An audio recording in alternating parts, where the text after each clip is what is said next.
Puji Tuhan, selamat sore, selamat berjumpa kembali. Hari ini kita boleh berkumpul kembali untuk mengadakan webinar Revival Total Ministry.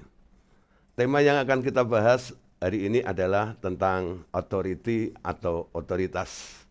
Mari Bapak Saudara, sebelum kita lanjutkan untuk membahas kebenaran firman Tuhan ini, kita satukan hati kita untuk kita bersama-sama berdoa.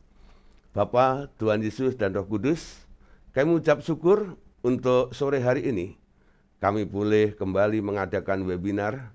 Kami percaya anugerah-Mu yang besar, yang luar biasa, melimpah di dalam kehidupan kami. Sehingga kami boleh ada sebagaimana kami ada pada sore hari ini. Ini karena anugerah-Mu, pemeliharaanmu, penyertaan-Mu di dalam kehidupan kami. Terima kasih, kami serahkan acara webinar kami pada hari ini. Dalam kuasa tangan-Mu, biarlah Roh Kudus ambil alih semua acara ini dari awal, pertengahan hingga akhirnya. Hanya di dalam nama Tuhan Yesus Kristus kami ucap syukur dan berdoa. Mari semua kita yang percaya, kita katakan bersama-sama, amin. Puji Tuhan, Bapak Saudara. Hari ini kita akan membahas satu tema. Temanya adalah tentang authority. Ya, authority atau otoritas. Kita awali, kita buka dulu dalam Yohanes pasal 1 ayat yang ke-12.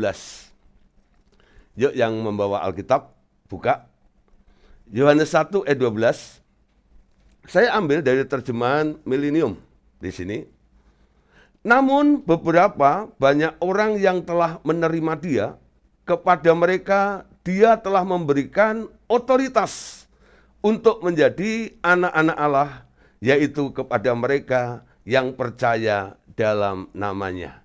Sekali lagi, namun beberapa banyak orang yang telah menerima dia, kepada mereka dia telah memberikan otoritas untuk menjadi anak-anak Allah.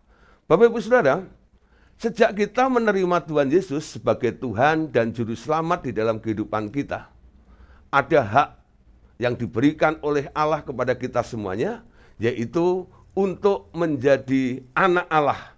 Ketika kita menjadi anak Allah, disitulah Dia yang menjadikan kita anak Allah ini, karena kita telah percaya di dalam namanya, yaitu nama Tuhan Yesus tersebut.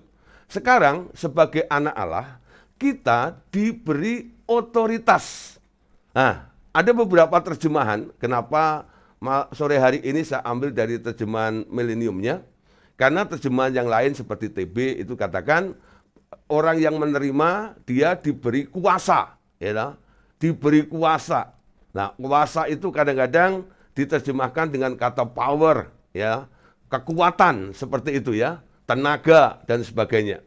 Tapi malam hari ini kita akan membahas atau mau menggali atau mengerti tentang rencana Allah kenapa orang yang percaya kepadanya ini diberi otoritas. Ya, untuk apa? Karena beberapa kali saya melihat kehidupan dari orang-orang yang percaya. Mereka merasa menjadi anak-anak Allah, lalu hanya sekedar mengklaim power itu. Ya, mengklaim kuasa itu. Sehingga yang terjadi menjadi anak-anak Allah hanya terus menuntut haknya untuk Allah menyertai dan membackup dengan kuasanya.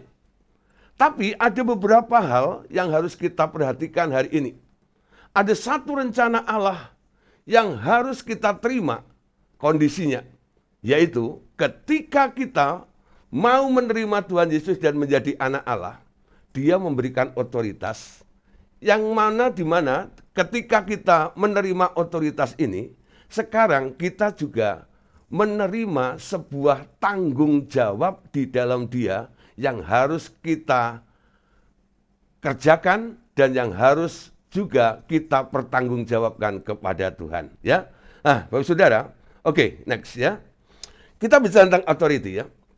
Authority itu adalah otoritas, ya, atau disebut hak, kekuasaan, atau istilahnya boleh dikatakan juga otoritas atau authority itu adalah sebuah wewenang untuk melakukan atau sebuah pencapai tujuan nantinya. Jadi boleh dikatakan otoritas adalah wewenang untuk memberi perintah dan kekuasaan yang menuntut kepatuhan. Ya, jadi ketika otoritas itu diberikan, orang yang memberikan otoritas itu punya wewenang untuk memberikan perintah dan kekuasaan bagi yang menerimanya. Sekarang mereka dituntut untuk apa? Untuk memberikan patuh, ya, bersikap patuh terhadap perintah atau otoritas tersebut. Bapak Saudara, sebelum lebih jauh, saya mau berikan gambaran seperti ini. Beberapa tahun, ya, saya lupa tahunnya kapan itu. Saya punya teman dulu, dia bekerja di Jakarta, ya, bekerja di Jakarta. Nah, ketika dia masih di Jakarta, dia pernah membeli sebuah apartemen. Lalu dia dipindahkan kerja ke Ujung Pandang untuk menjadi sebuah pimpinan bank di Ujung Pandang sana. Ketika mereka sudah menetap di sana, lalu dia telepon saya, ya, kayaknya saya nggak balik lagi ke Jakarta. Tolong, bisa nggak ya bantu saya untuk menjualkan apartemen saya tersebut? Nah, di situ apa yang dilakukan oleh teman saya ini, ya? Teman saya ini memberikan kepada saya surat kuasa. Surat kuasa, ya, memberikan kepada saya surat kuasa. Di mana di situ dia minta identitas saya dan dia juga memberikan identitasnya, KTP itu, ya. Dan dalam surat itu dia tanda tangan, saya juga tanda tangan, lalu dipakai meterai supaya sah itu, ya. Nah, Bapak Saudara, akhirnya saya jalankan otoritas yang diberikan oleh teman saya ini untuk menjualkan apartemennya tersebut. Dan puji Tuhan, akhirnya nggak sampai 2 minggu, itu apartemen laku. Apartemen laku. Nah, apa yang mau saya bagikan di sini? Saya nggak mau ceritakan berapa komisi saya, ya, enggak, ya. Kenapa? Nanti ada yang minta bagian, ya. Yang saya mau ceritakan begini, saudara. Saya yang bukan pemilik dari apartemen ini, kenapa saya bisa jual apartemen orang lain itu? Padahal itu bukan milik saya, bukan?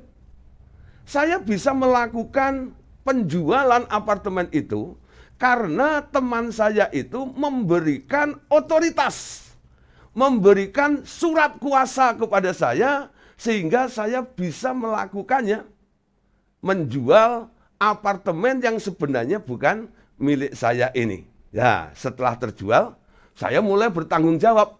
Saya laporkan, apartemennya sudah laku, ya, duitnya sudah dikirim ke kamu. Nah, puji Tuhan, saudara, saya bisa melakukannya ini karena dia telah memberikan kepada saya surat kuasa. Nah, saudara, di sini yang saya petik pelajarannya seperti ini. Ketika otoritas itu diberikan kepada saya punya tanggung jawab. Ya, dia menilai orang yang aku beri otoritas itu, dia sanggup enggak untuk menjalankan otoritas tersebut. Karena banyak, ya, orang dimintain tolong, diberi surat kuasa, tapi tak mampu untuk melakukannya. Dan enggak ada tanggung jawabnya juga.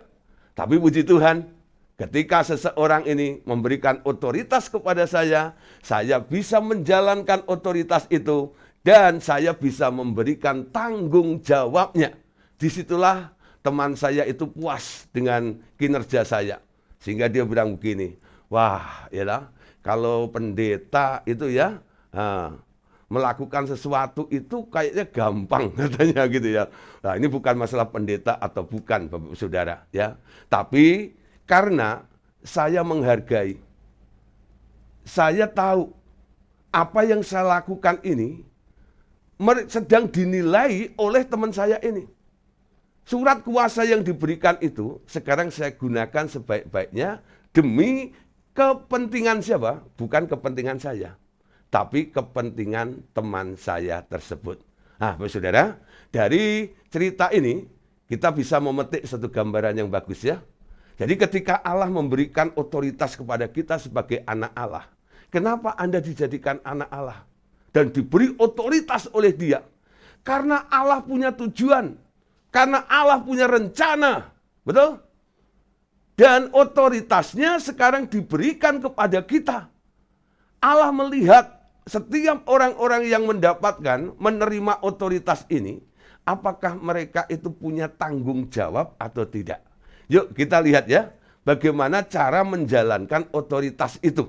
Ya, saudara, authority akan menjadi maksimal jika si penerima otoritas itu mau menerima. Dalam arti, dia mau patuh, dia mau taat, serta mampu memberikan tanggung jawab atas semua yang ditugaskannya. Amin. Nah, saudara, saya coba melihat ini ya.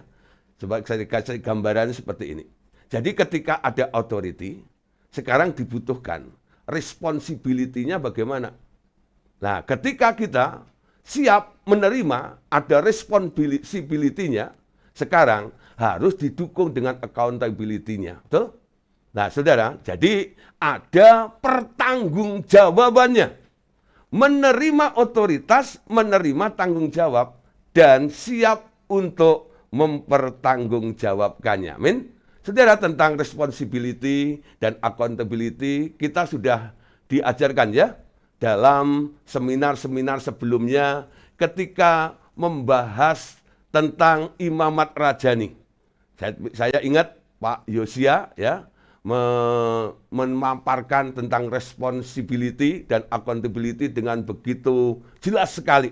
Ya, sebuah tanggung jawab dan mempertanggungjawabkannya, memberi tanggung jawab kepada orang-orang yang memberikan otoritas tersebut. Saya simpulkan begini ya tentang responsibility. Menerima otoritas berarti siap untuk menerima tanggung jawab. Amin. Dan mau patuh untuk mengerjakan apa yang ditugaskannya. Yuk kita hari ini mulai ya. Jadi anak Allah, respon Anda apa?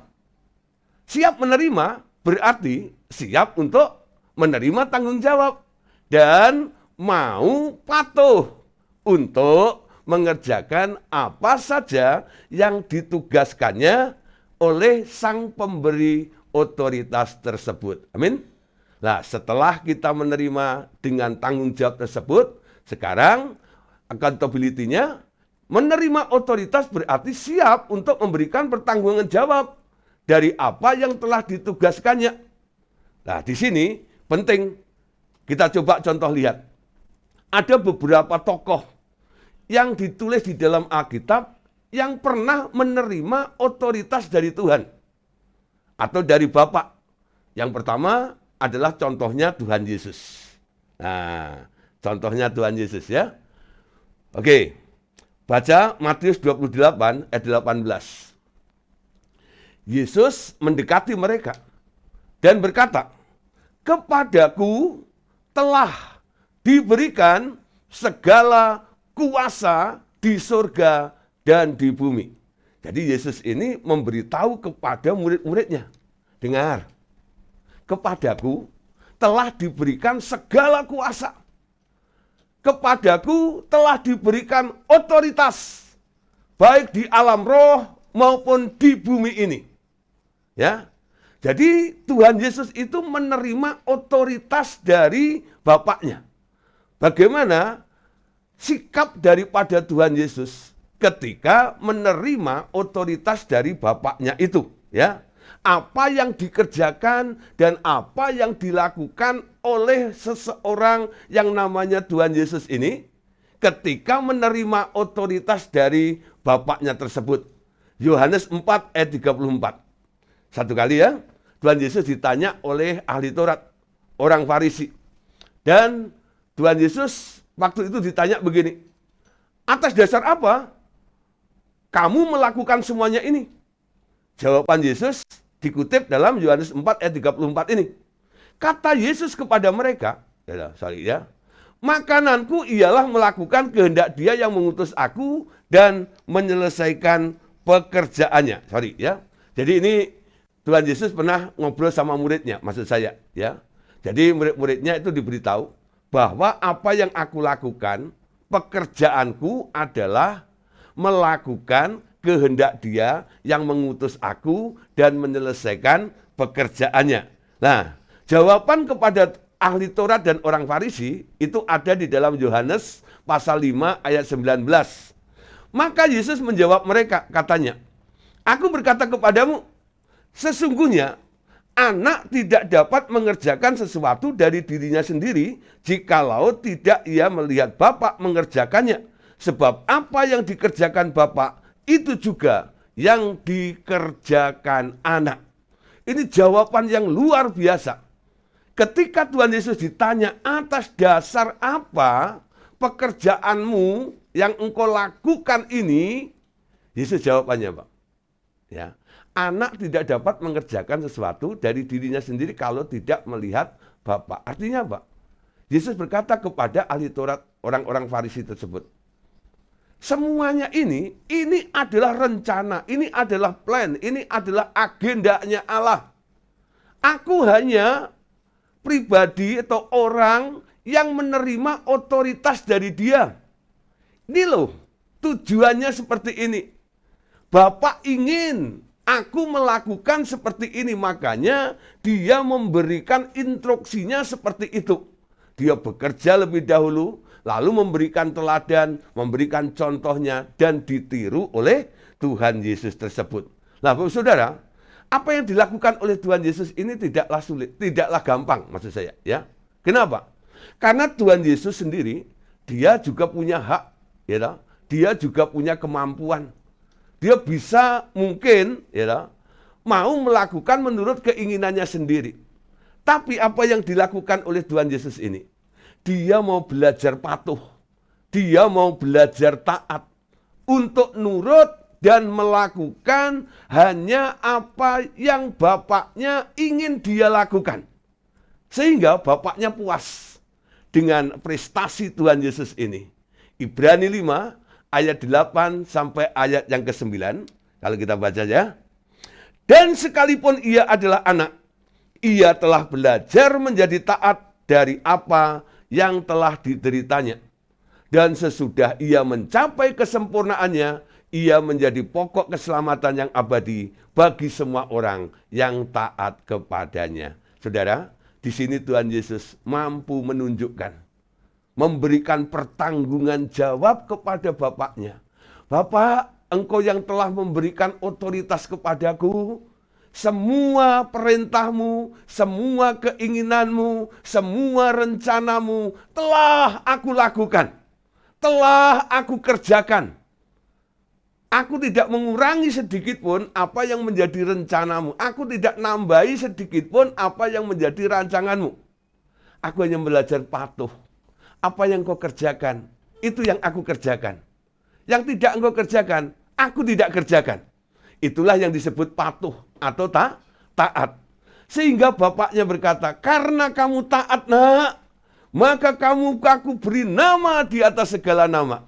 Setiap lutut bertelut dan setiap lidah mengaku Yesus adalah Tuhan. Nah, ini puncak prestasi dari apa yang dikerjakan oleh Tuhan Yesus. Dan ini boleh kita teladani bersama-sama. Kalau Tuhan Yesus memberikan contoh yang baik, mari Bapak Ibu Saudara, kita yang percaya kepada Tuhan Yesus, yuk belajar seperti Tuhan Yesus ya. Dia saja mau taat. Kalau Anda mau berhasil, mau menyukakan Tuhan, yuk kita mulai mau patuh dengan Dia. Otoritas yang diberikan oleh Allah hargai dan Anda terima dengan rasa punya tanggung jawab yang tinggi supaya kita nantinya bisa mempertanggungjawabkan di hadapan Tuhan. Amin. Contoh yang kedua, Bapak Saudara, ya. Tadi Tuhan Yesus. Sekarang contoh yang kedua adalah Paulus. Siapa yang nggak kenal Paulus? Paulus itu luar biasa ya. Walaupun dia murid terakhir, ya, disebut murid ke-13, lahir prematur istilahnya, ya. Nah, tapi Paulus itu mencapai satu prestasi yang luar biasa di dalam pengiringannya, dalam pelayanannya kepada Tuhan. Sehingga kalau kita melihat tulisan dan kisah daripada perjalanan dalam pelayanan Paulus ini, Anda mungkin geleng-geleng kepala, orang ini hebat sekali ya. Kok bisa Paulus seperti itu? Saudara, Kisah Para Rasul ayat 12 sampai 25. Barnabas dan Saulus kembali dari Yerusalem setelah mereka menyelesaikan tugas pelayanan mereka. Mereka membawa Yohanes yang disebut juga Markus. Nah, saudara, Paulus di sini bersama dengan Barnabas menyelesaikan tugas. Ada tugas. Ada yang memberi tugas, betul? Yang memberi tugas itulah yang memberikan otoritas kepada Paulus. Sehingga Paulus menerima otoritas yang daripada Allah, bentuknya sebuah tugas di dalam pelayanannya itu. Kenapa Paulus bisa berhasil dan hasilnya sangat-sangat luar biasa? Coba kita perhatikan dalam Kisah Para Rasul pasal 20 ayat 22 sampai ayat 28. Dalam apa yang dikerjakan oleh Paulus, kita lihat ya. Paulus berkata begini, tetapi sekarang sebagai tawanan roh, perhatikan, sebagai tawanan roh. Anda tahu ya, tawanan itu apa? Anda diikat, lalu Anda ditarik, dibawa, betul? Menurut yang menawan Anda. Kalau Paulus di sini dikatakan ditawan roh, artinya sebagai tawanan roh dia ngikut. Dia nurut, ya. Kemana roh itu pergi, disitulah Paulus juga pergi. Tetapi sekarang, sebagai tawanan roh, aku pergi ke Yerusalem. Dan aku tidak tahu apa yang akan terjadi diriku di situ. Ini keadaannya. Kalau Anda menjadi seperti Paulus, mungkin Anda juga rasanya, ngapain aku ada di sini? Nanti bagaimana? Aku nggak tahu apa yang akan terjadi diriku di situ. Ya, ayat 23. Selain daripada yang dinyatakan Roh Kudus di kota ke kota kepadaku, bahwa penjara dan sengsara menunggu aku. Apalagi saudara, ketika Roh Kudus menyatakan, ketika Paulus harus pergi ke Yerusalem, bukan dia shopping atau seperti sekarang kan banyak orang holy tour gitu ya, pergi ke Yerusalem enak gitu ya, beli oleh-oleh di sana ya, lalu lihat pemandangan yang indah gitu. Paulus pergi ke Yerusalem, ternyata Roh Kudus bilang bahwa penjara dan sengsara menunggu. Ya, penjara dan sengsara menunggu aku. Coba di sini, ada yang mau? Ya, yuk aku ajak jalan-jalan, nanti tak masukin ke penjara gitu. Mau nggak? Tapi Paulus nggak berontak. Gitu. Kenapa Paulus nggak berontak? 24, perhatikan. Tetapi aku tidak menghiraukan nyawaku sedikit. Asal saja aku dapat mencapai garis akhir dan menyelesaikan yang ditugaskan oleh Tuhan Yesus kepadaku untuk memberi kesaksian tentang Injil kasih karunia Allah. Ya, tekadnya Paulus luar biasa. Walaupun penjara, Roh itu memimpin ke sana. Tugasnya bukan tugas yang enak. Ya, tapi Paulus bilang, aku tidak menghiraukan nyawaku sendiri. Asal aku bisa mencapai garis akhir itu dan menyelesaikan pelayanan yang ditugaskan. Artinya, Paulus menerima otoritas untuk melayani Tuhan. Dia belajar untuk apa? Bertanggung jawab dan mempertanggungjawabkan di hadapan Tuhan apa yang akan nanti dilakukannya. Amin. 1 Korintus 4 ayat 6. Nah, Paulus mengingatkan kepada kita semuanya. Kenapa dia berpikir seperti itu? Kenapa dia melakukan hal-hal seperti itu? Ya, Paulus berkata begini, saudara-saudara, kata-kata ini aku kenakan pada diriku sendiri dan pada Apolos karena kamu, ngerti ya? Jadi dia tuh ngomong-ngomong kepada murid-muridnya, tapi apa yang dia katakan itu telah dilakukan untuk dirinya sendiri dan untuk sahabatnya namanya Apolos. Ya, apa yang dikatakan di sini? supaya dari teladan kami, kamu belajar. Apa artinya ungkapan, jangan melampaui yang ada tertulis. Supaya jangan ada di antara kamu yang menyombongkan diri dengan jalan mengutamakan yang satu daripada yang lain. Amin. Jadi Paulus itu punya rem, punya pengendalian. Jangan melampaui yang ada tertulis. Banyak orang Kristen ya, menerima otoritas daripada Allah. Tapi dia menggunakan otoritas itu melampaui apa yang Tuhan inginkan. Kenapa? Karena keinginannya campur dengan keinginan Tuhan. Ketika kita mulai menerima otoritas dan menjalankan otoritas Allah, kita harus mengesampingkan. Kalau perlu membuang semua agenda pribadi kita, membuang kesenangan kita, supaya kita tidak melampaui apa yang ada tertulis. Amin. Yang Allah inginkan terjadi dalam kehidupan kita. Juga supaya kita jangan menyombongkan diri dengan cara kita mengutamakan satu dengan yang lain. Amin. Akhirnya Paulus katakan begini dalam 1 Korintus 4 ayat 16. Sebab itu, aku menasihatkan kamu, turutilah teladanku. Bapak Ibu Saudara, siapa hari ini yang mau mengikuti teladannya Paulus? Teladan yang mana, Pak? Yang tadi itu.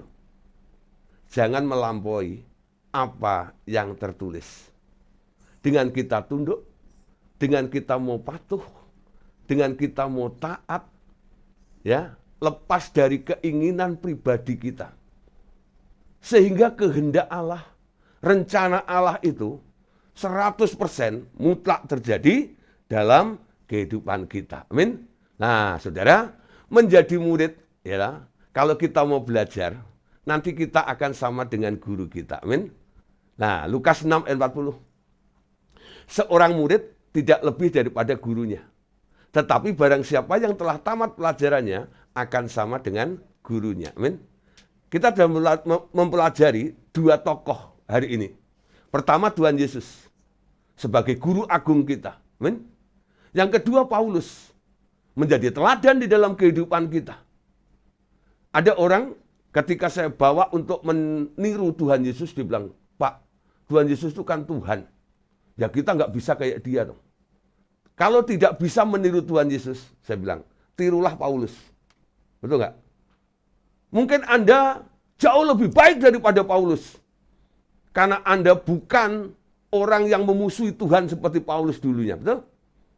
Anda dari keturunan atau berasal dari orang-orang yang sangat mengasihi Tuhan mungkin. Ya, bukan membenci Tuhan seperti Paulus itu. Tapi Paulus bisa diubah. Paulus bisa berhasil dan memberikan teladan yang baik bagi kita semuanya. Kalau kita mau belajar, kalau sampai tamat pelajarannya, Alkitab mengatakan seorang murid tidak lebih daripada gurunya, tetapi barang siapa telah tamat pelajarannya akan sama dengan gurunya. Amin. Nah, sekarang pertanyaannya, bagaimana dengan Anda? Sudahkah Anda menerima otoritas karena Anda menjadi anak Allah? Respon Anda bagaimana?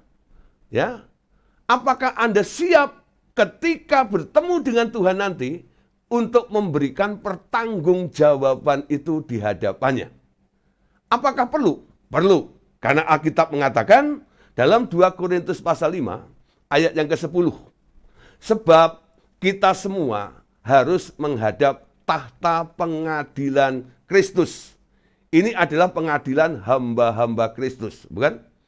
Supaya setiap orang memperoleh apa yang patut diterimanya sesuai dengan yang dilakukannya dalam hidup ini, baik atau jahat.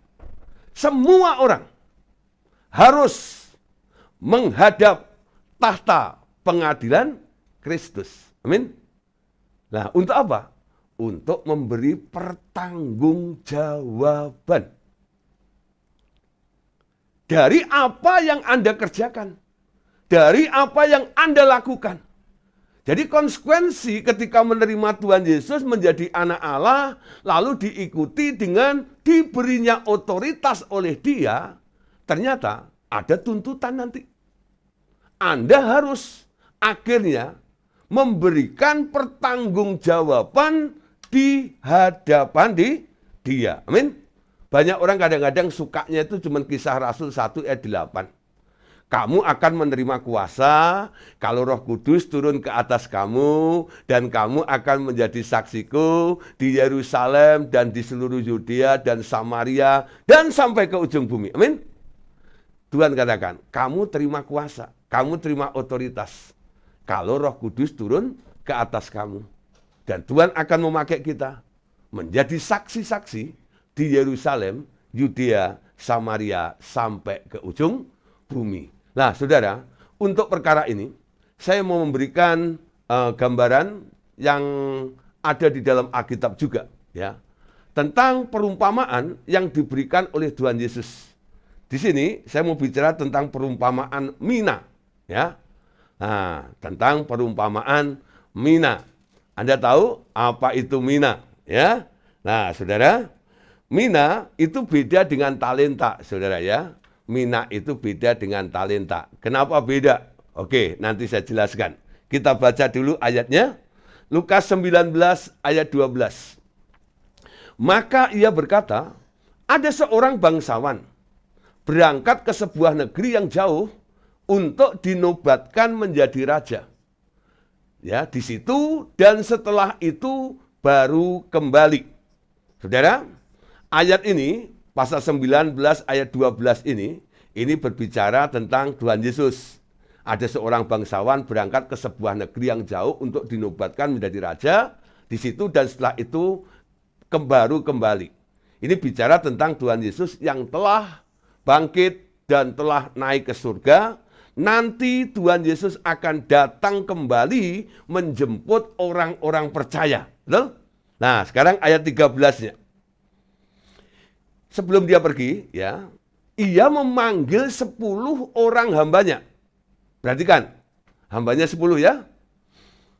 Ia memanggil 10 orang hambanya dan memberikan 10 mina kepada mereka. Katanya, pakailah ini untuk berdagang sampai aku datang kembali. Jadi, saudagar ini sebelum dia pergi, dia memanggil 10 orang hambanya, lalu memberikan 10 mina untuk dipakai berdagang, ya, sampai aku datang kembali. Jadi ada 10 orang, 10 mina diserahkan. Pertanyaannya, satu orang dapat berapa?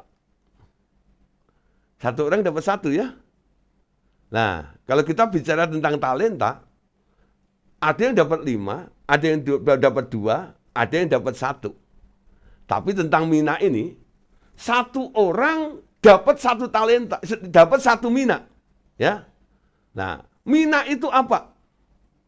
Mina itu adalah Roh Kudus. Semua orang yang percaya kepada Tuhan Yesus, Roh Kudus akan menjadi meterai, jaminan dalam kehidupan Anda. Terima Tuhan Yesus, terima Roh Kudus. 1. Ya, 1. Nah, orang yang menerima Roh Kudus, artinya Tuhan bilang apa? Roh Kudus yang aku berikan padamu ini, pakai untuk berdagang. Sampai aku datang kembali. Dagang apa sih, Pak? Nah, nanti saya jelaskan. Ya, nah, saudara, artinya gini loh. Dia yang memberikannya itu, dia minta pertanggungjawaban. Kamu mau Roh Kudus ini?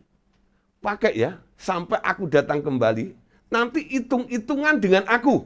Betul? Ayat 14, perhatikan ya. Nah, akan tetapi orang-orang sebangsanya membenci dia. Lalu mengirimkan utusan menyusul dia dan mengatakan, kami tidak mau orang ini menjadi raja atas kami. Ini bangsa Israel, saudara Tuhan Yesus, tidak setuju ya.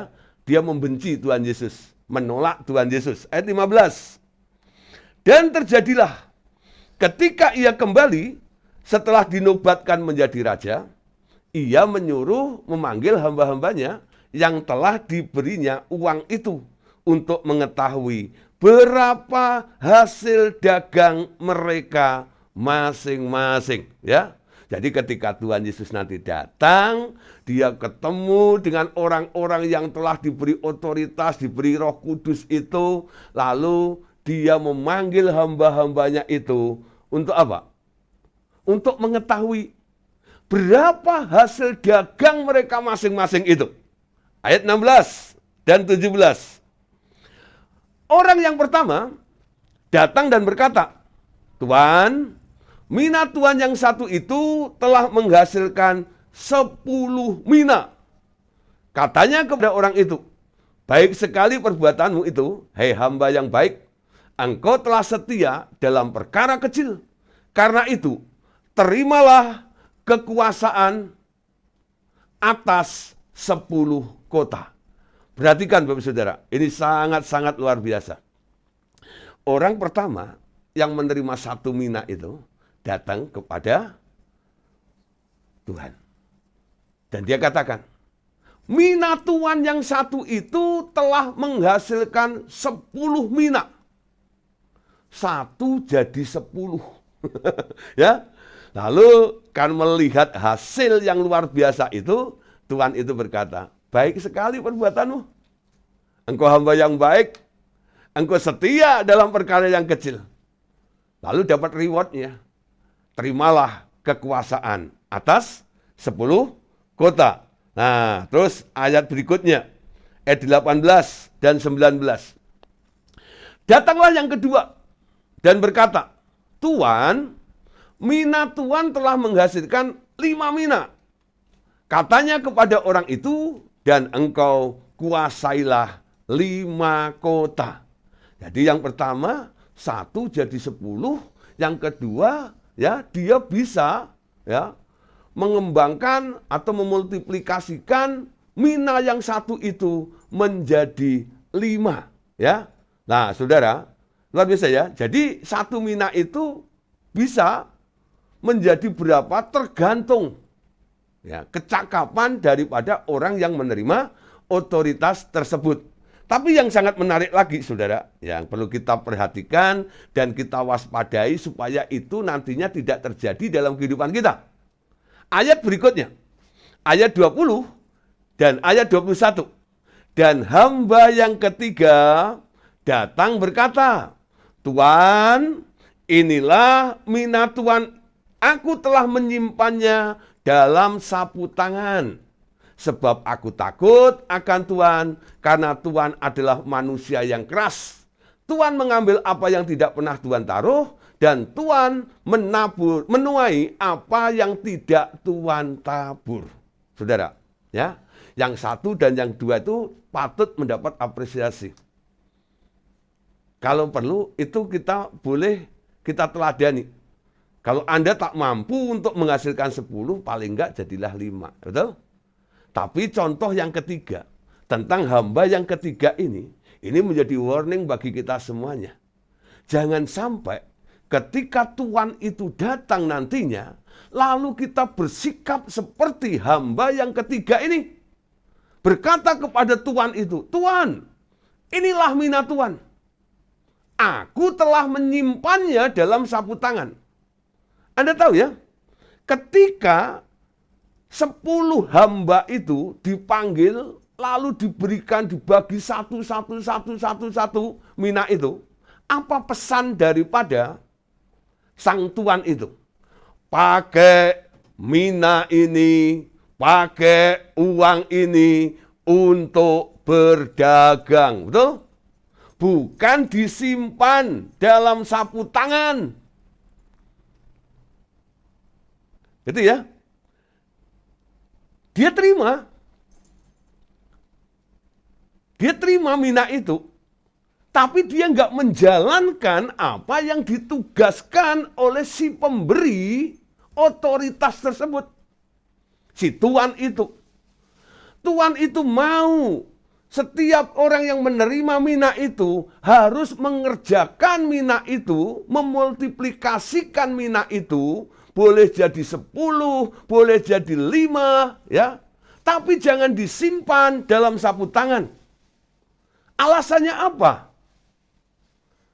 Hamba yang ketiga ini ketika menerima mina, lalu menyimpannya dalam sapu tangan. Dia berkata, sebab aku takut akan Tuhan. Karena Tuhan adalah manusia yang keras. Tuhan yang kejam.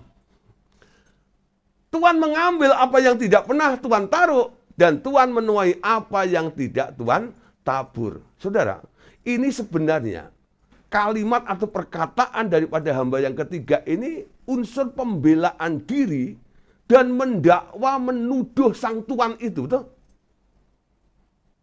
Itu pandangan dia, persepsi dia tentang Tuhan itu. Beda dengan yang lainnya. Dia memandang sebagai Tuhan yang penuh dengan kasih sehingga dia memberikan kepercayaan untuk dia boleh maju dan berkembang. Tapi untuk hamba yang ketiga ini, dia merasa ini merupakan beban. Ya. Nah, kesalahannya apa? Kalau dia merasa ini beban, kenapa mesti terima? Kalau nggak mau, nggak mampu untuk melakukannya, jangan terima. Betul? Kalau mau menerima, berani menerima, harus berani menjalankannya. Otoritas itu. Semua orang Kristen, kadang-kadang kalau ditanya, siapa mau menerima otoritas dari Tuhan? Angkat tangan semuanya, betul? Mereka nggak berpikir. Konsekuensi menerima otoritas, dituntut tanggung jawabannya, betul? Banyak orang, harus terima Roh Kudus. Maju semuanya, betul? Pikirannya apa? Supaya jadi orang sakti, betul nggak ya? Supaya jadi orang hebat. Nah. Tapi jangan lupa, mina itu Roh Kudus. Satu mina harus dari 10 jadi 5. Jangan disimpan untuk dirimu sendiri. Nah, apa yang terjadi? Ayat berikutnya. Ayat 22 dan ayat 23. Ini sikap atau reaksi daripada sang Tuhan itu. Katanya kepada orang itu, hamba ketiga tadi ya. Hei hamba yang jahat. Perhatikan. Yang menghasilkan 5, yang menghasilkan 10 disebut hamba yang baik. Hamba yang setia dalam perkara yang kecil. Betul? Lalu dapat rewardnya. Tapi untuk hamba yang ketiga ini, sang Tuhan berkata, hei hamba yang jahat, aku akan menghakimi engkau menurut perkataanmu sendiri. Ya, engkau sudah tahu bahwa aku adalah orang yang keras, yang mengambil apa yang tidak pernah aku taruh dan menuai apa yang tidak akan aku tabur. Ya, jika demikian, mengapa uangku itu tidak kau berikan kepada orang yang menjalankan uang? Maka sekembaliku aku dapat mengambilnya serta dengan bunganya. Nah, kalau kamu merasa aku ini seperti itu, kenapa enggak kamu berikan mina itu ke orang lain? Kenapa kamu simpan sendiri? Nah, jalankan uang itu. Nah, saudara, perhatikan di sini ya. Tuhan itu menghakimi hamba yang jahat itu berdasarkan apa yang diucapkan oleh hamba itu sendiri. Engkau bilang aku engkau bilang aku Tuhan yang keras. Betul? Engkau bilang aku mengambil keuntungan, menuai apa yang tidak aku tabur. Kamu tahu kan? Kamu nggak sanggup, kamu nggak mampu. Kenapa kamu nggak berikan kepada orang lain itu? Supaya aku mendapatkan bunganya dan mengambil kembali mina itu. Ya, ayat 24 sampai 26 lagi. Lalu katanya kepada orang-orang yang berdiri di situ, ambillah mina yang satu itu daripadanya dan berikanlah kepada orang yang mempunyai 10 mina itu. Kata mereka kepadanya, Tuan, ia sudah mempunyai 10 mina. Jawabnya, aku berkata kepadamu, setiap orang yang mempunyai kepadanya akan diberi. Tetapi siapa yang tidak mempunyai, daripadanya akan diambil. ya, juga apa yang ada padanya. Amin. Nah, saudara, sore hari ini, kira-kira Bapak Saudara jadi hamba yang pertama, hamba yang kedua, atau hamba yang ketiga? Saya percaya Anda telah terima Roh Kudus. Ya, telah terima mina itu juga. Nah, mina itu harus dikembangkan supaya mina itu bisa bermultiplikasi. Seperti apa yang dilakukan oleh beberapa hamba itu. Ya. Nah, saudara, sekarang ya, ketika kita menerima Roh Kudus atau otoritas itu, ada tugas yang diberikan oleh Allah kepada kita. Tugas apa? Nah, sekarang ya, ada beberapa tugas secara umum. Tugas yang diberikan. Matius pasal 28, ayat 19 sampai ayat 20. Karena itu pergilah, jadikanlah semua bangsa muridku, dan baptislah mereka dalam nama Bapa dan Anak dan Roh Kudus. Dan ajalah mereka melakukan segala sesuatu yang telah kuperintahkan kepadamu. Dan ketahuilah aku menyertai kamu senantiasa sampai pada akhir zaman. Nah, tugasnya apa? Suruh pergi. Ya, pergi. Ya. Matius 10 ayat 7 sampai 8. Pergilah dan beritakanlah kerajaan surga sudah dekat. Sembuhkanlah orang sakit, bangkitkanlah orang mati, tahirkanlah orang kusta, usirlah setan-setan. Kamu telah memperoleh dengan cuma-cuma, karena itu berikanlah pula dengan cuma-cuma. Jadi ketika kita diberi otoritas, dia bilang, karena itu pergilah. Amin. Pergilah. Ya, pergilah. Bapak Saudara, saya senang ya. Setiap malam, Senin sampai Jumat, saya bikin pemuridan. Ya, yang hadir 70, 80, kadang 90 orang. Banyak yang haus dan lapar akan Tuhan. Suka saya. Gitu loh. Tapi saya lebih suka lagi, orang-orang yang belajar itu setelah belajar dia pergi. Untuk menjalankan, mempraktekkan apa yang dia pelajari. Jangan sampai apa yang Anda dapat dalam pelajaran pemuridan tersebut itu hanya Anda simpan di sapu tangan Anda. Harus bermultiplikasi. Ya, Anda belajar sebagai murid, Anda bisa memuridkan orang lain juga. Sehingga muncul kelas-kelas baru pemuridan. Anda sebagai pengajarnya sambil belajar pemuridan. Pergilah. Ada nggak ya? Saya nggak ngusir hari ini nggak. Ya tahu? Nah, tapi ini sarannya. Pergi. Amin. Pergilah. Ya. Nah, apa yang kita lakukan? Pertama, yuk coba mulai ya. Yang sudah ikut pemuridan, mulai memuridkan orang lain. Anda dimuridkan untuk memuridkan. Amin. Itu artinya minamu tidak disimpan di sapu tangan. Tapi minamu Anda kembangkan. 1 jadi 10, 1 jadi 5. Amin. Beberapa orang saya dorong. Ya. Oke. Silakan.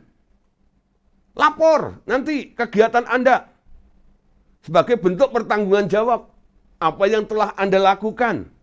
Sehingga kalau ada yang komplain, nanti saya atau kami siap untuk membackup ya, bahwa kami yang menyuruh, memberi izin untuk Bapak Ibu Saudara membuka kelas pemuridan baru. Betul? Karena Anda telah dimuridkan, Anda wajib untuk memuridkan itu. Seberapa orang bisa Anda muridkan? Mungkin 5, mungkin 10, mungkin 20. Asal jangan disimpan dalam sapu tangan. Amin. Nah, yang kedua, ya, mulai bentuk fellowship. Ya. Dalam fellowship itu kumpul aja lah, gitu ya. Mungkin Anda belum bisa mengajar. Atau tak punya kapasitas untuk mengajar. Tapi ngumpulin orang kan bisa, betul ya?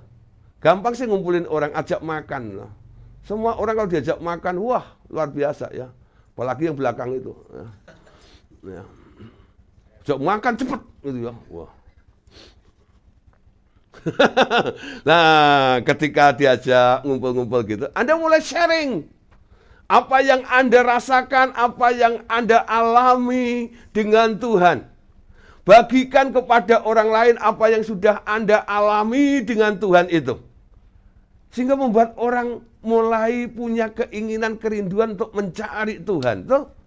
Mungkin ada orang yang sedang frustasi, merasa Tuhan itu jauh, Tuhan itu kayaknya lambat dalam menolong dia. Tapi dengan sharing Anda, dia mulai diteguhkan kembali, dikuatkan kembali. Bentuk fellowship, ya. Kumpul, ya. Nah, yang sedang kita galakkan lagi sekarang, khususnya di RTM Jabodetabek, kita sedang mencanangkan nih, kita lakukan sebulan sekali, bengkel rohani. Ya, puji Tuhan, yang hadir lumayan juga nih.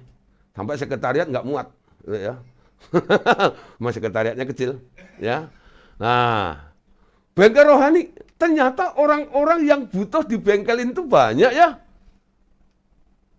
Banyak orang yang butuh didoakan, banyak orang yang butuh dikonseling, ya. Banyak orang yang butuh penyembuhan dan sebagainya. Itu yang kami lakukan. Kami konseling, kami merawat dan menyembuhkan orang-orang yang terluka, ya. Ketika kita melakukan hal seperti itu, sesuai dengan apa yang diperintahkan oleh Tuhan, jangan takut. Dia yang memerintah, dia yang memberi otoritas. Dia berkata begini, Matius 28 ayat yang ke-20. Dan ketahuilah, aku menyertai kamu senantiasa sampai kepada akhir zaman. Apa artinya? Orang yang menjalankan otoritas daripada Allah, dia akan memberikan powernya juga, memberikan kuasanya juga. Sehingga ketika Anda berdoa untuk orang sakit sembuh. Betul? Hikmat Allah akan turun kepada Anda. Ketika Anda harus memecahkan persoalan dari orang yang Anda konseling itu, Anda bisa menasihati mereka, memberikan solusi kepada mereka. Bukan dengan hikmatmu, tapi hikmat dia yang menyertai Anda. Dia berkata, ketahuilah aku menyertai kamu senantiasa sampai kepada akhir zaman. Bapak Ibu Saudara, kiranya pelajaran hari ini, dalam seminar webinar hari ini, tentang otoritas ini, kita tangkap, kita mengerti.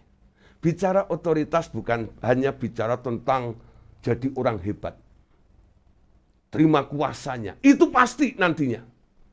Kalau Anda menjalankan otoritasnya, Anda akan menerima semua kuasa itu. Amin. Tapi saudara, nilai daripada otoritas itu, ketika otoritas diberikan kepada Anda yang menerima, Anda harus tahu, aku terima otoritas artinya, aku siap untuk bertanggung jawab dan memberikan pertanggungjawaban itu. Amin. Makasih Bapak Saudara. Puji Tuhan, Tuhan Yesus memberkati kita semuanya. Amin.